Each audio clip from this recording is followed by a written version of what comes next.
कौन कहता है कि मंजिल को उड़ान नहीं मिलती, एक पत्थर तो तबीयत से उछालो यारो। ये फलसफा इन दिनों आईएएस रविंद्र कुमार पर एकदम फिट बैठ रहा है। खेल और रोमांच की दुनिया से जुड़े आईएएस रविंद्र कुमार राजकीय सेवाओं में तो अहम जिम्मेदारी निभा ही रहे हैं, साथ ही रविंद्र कुमार देश और दुनिया में भी अपने साहस, प्रतिभा और कला का लोहा मनवाकर नाम रोशन कर रहे हैं। पर्वतारोही रह चुके यूपी कैडर के आईएएस रविंद्र कुमार इन दिनों बरेली में तैनात हैं। डीएम रविंद्र कुमार को उपराष्ट्रपति जगदीप धनखड़ ने भी बधाई दी है। राजधानी लखनऊ में उपराष्ट्रपति के दौरे के बीच डीएम रविंद्र कुमार ने उनसे मुलाकात की और अपने एवरेस्ट मिशन पर आधारित पुस्तकें उपराष्ट्रपति को भेंट की। डीएम रविंद्र कुमार ने एवरेस्ट यात्रा के अनुभवों को अपनी पुस्तक के शब्दों में पिरोया है। उन्होंने एवरेस्ट यात्रा के अनुभव साझा करते हुए मैनी एवरेस्ट और coffee table book mount Everest experience the journey उपराष्ट्रपति को भेंट की और अपनी एवरेस्ट यात्रा के बारे में बताया।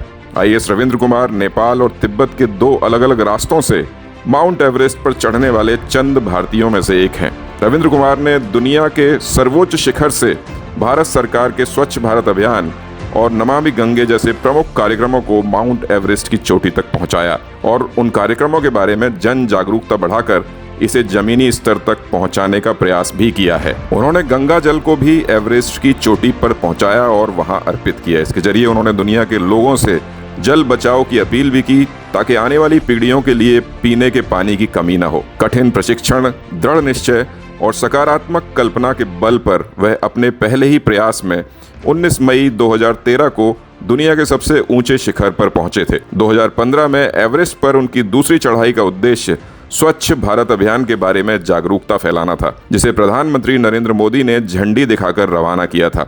उस अभियान के दौरान उन्होंने 25 अप्रैल 2015 को एवरेस्ट बेस कैंप में आए भूकंप और हिमस्खलन के बारे में खुद को खतरे में डालते हुए कई लोगों की जान भी बचाई थी।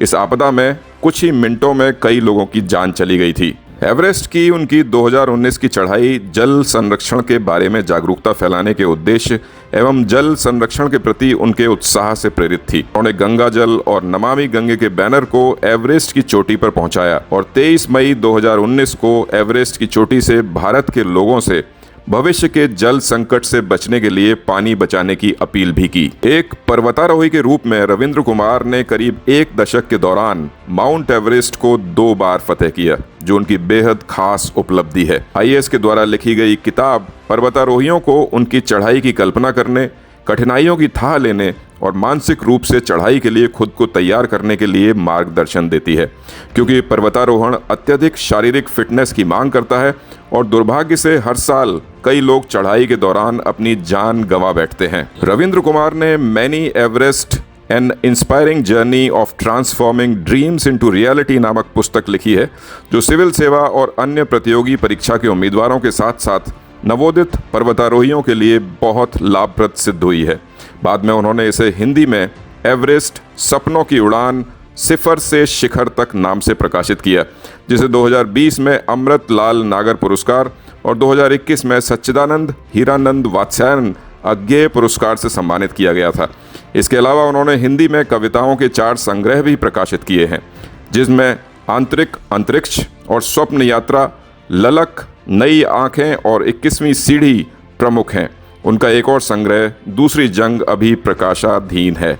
2019 में एवरेस्ट की उनकी यात्रा पर आधारित डॉक्यूमेंट्री फिल्म शिखर से पुकार एवं गंगा का लाल भी है, जो मुख्य रूप से एवरेस्ट अभियान के माध्यम से जल संरक्षण पर केंद्रित है। इसके अलावा आईएएस रविंद्र कुमार को सिक्किम सरकार द्वारा सिक्किम खेल रत्न पुरस्कार भी दिया जा चुका है। वहीं बिहार सरकार ने उन्हें विशेष खेल सम्मान से भी सम्मानित किया है।